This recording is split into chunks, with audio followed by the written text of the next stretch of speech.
Hey guys, thanks for tuning into the show. Don't forget to hit that subscribe button. Now, this segment of Keys to the Game, we will be talking about betting. Now, my homeboy told me do not talk about this, but I can't help it. I'm sorry, sir. I'm going to talk about what I want to talk about on my show. And I believe if I hold things back, then it's just going to defeat the purpose of why I come on here and explain what I explain. These are keys to the game. These are the keys that you need to be successful in the overseas basketball life.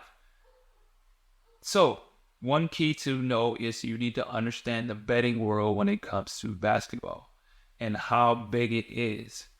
It is such a big industry. The betting world of basketball is just such a very big industry.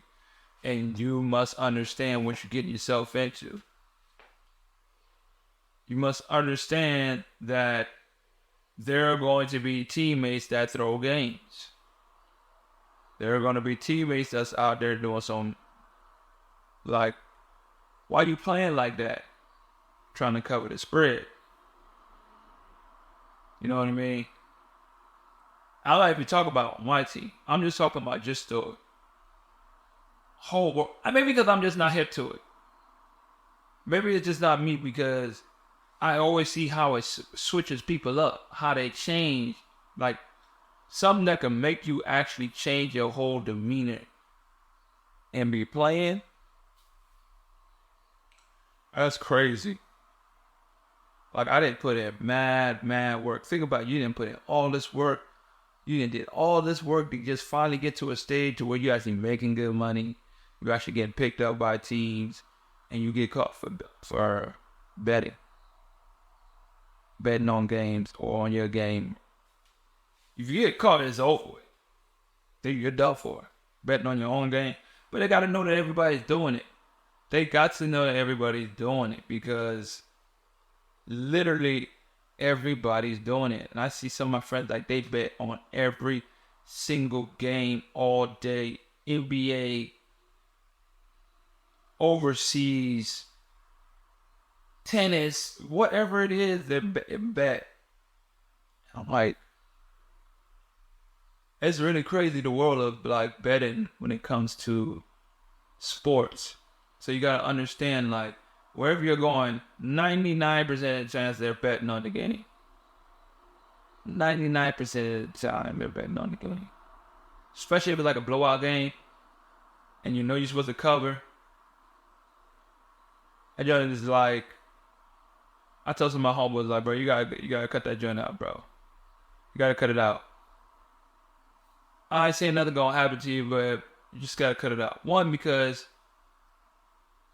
it's like one of those vacuums that are what would just take your money away and not realize it. Because you're gonna win here, you're gonna lose here, you're gonna win here, and you're gonna be like, man, I was up, I should have did this. I was told a recent story of a guy that's in the hole 80 grand. $80,000. He's in the hole. $80,000. For what? For being betting on games, and you down, and you trying to come back up. That is ridiculous. That is absolutely ridiculous. That is something you need to make sure you pay attention to when you get into this game. Because if you find yourself in a hole and now you're out here playing to get off debt instead of playing to stack bread and use that to invest and create something, build something for yourself, and you lose all that bread and you get caught up. There's many ways to get caught up with it. You can get caught betting on the game, on your own game. You can get caught getting in a hole too deep because you over leveraged and now you're stuck. And now, I don't know why, like, for most players, basketball is their number one job. Like, this is my main source of income. playing professional basketball. Like, nothing that I do at the crib that I go work will give me the type of ROI on my money like basketball would. So I know that that's 95% of the people in the game right now. Basketball is their main source of income. That's why we focus on making sure we use the free time that we have to gain as much information, or it gave us time to create something that when we're done, we can make the same amount of basketball, like same amount of money or more, because we use the free time we have. Because it's too much time. It's too much time to not eat, like to learn something and just grow and become. It's ridiculous about the fact that I could just literally have an off day every other day, not do anything, and that's a day. Like that's the day. I just got paid. There's many that go weights for an hour, go shoot around for an hour. That was practice. You get paid. And then the rest of the day, you do whatever you want.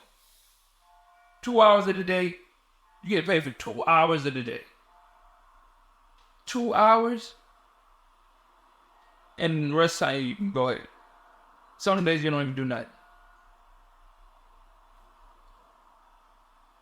So, back to what I was saying, the betting. Understand that when it comes down to your teams, understand if you feel different about it, there ain't nothing you're going to be able to do about it because it's too big. Matter of fact, the sponsors of our league is one of the biggest sponsors in the whole country. They're sponsoring our league. So, it ain't going to stop. People going to do it. It ain't going to stop. You just got to understand that before you get into the game. Understand that, hey, guys are going to be betting on the games. I got to just be prepared for myself regardless of whatever happens. Good or bad, I just got to go out there and handle it, do what I got to do. Regardless of what anybody else does. I got to handle myself. I got to make sure that I'm straight to be able to deal with some of the nonsense that are bound to come my way. It's bound to come your way no matter what, that you're going to go through some type of nonsense in this aspect, when it comes to dealing with somebody trying to throw a game or somebody trying to get the spread or something like that. Just deal with it. It ain't that, you know what I mean? You're going to have to just deal with it and bite that one. I personally promote partake. I just can't see. I work too hard, bro. That's just a personal preference of me. I know there's a bunch of guys that do it. I know there's a bunch of guys that there is no problem. It's a lot of guys that do it. I'm just not one of them. Don't sit right with me, bro. Maybe it is because I believe and I know that I have an addictive spirit to when I see something and I connect, I hit what it is like. I ain't doing that. I learned that when I was going to Colombia. My first time going to Colombia. Hey guys, thanks for tuning into the show. Please subscribe on our YouTube, Spotify, Apple, and wherever you listen to your podcast. I greatly appreciate it.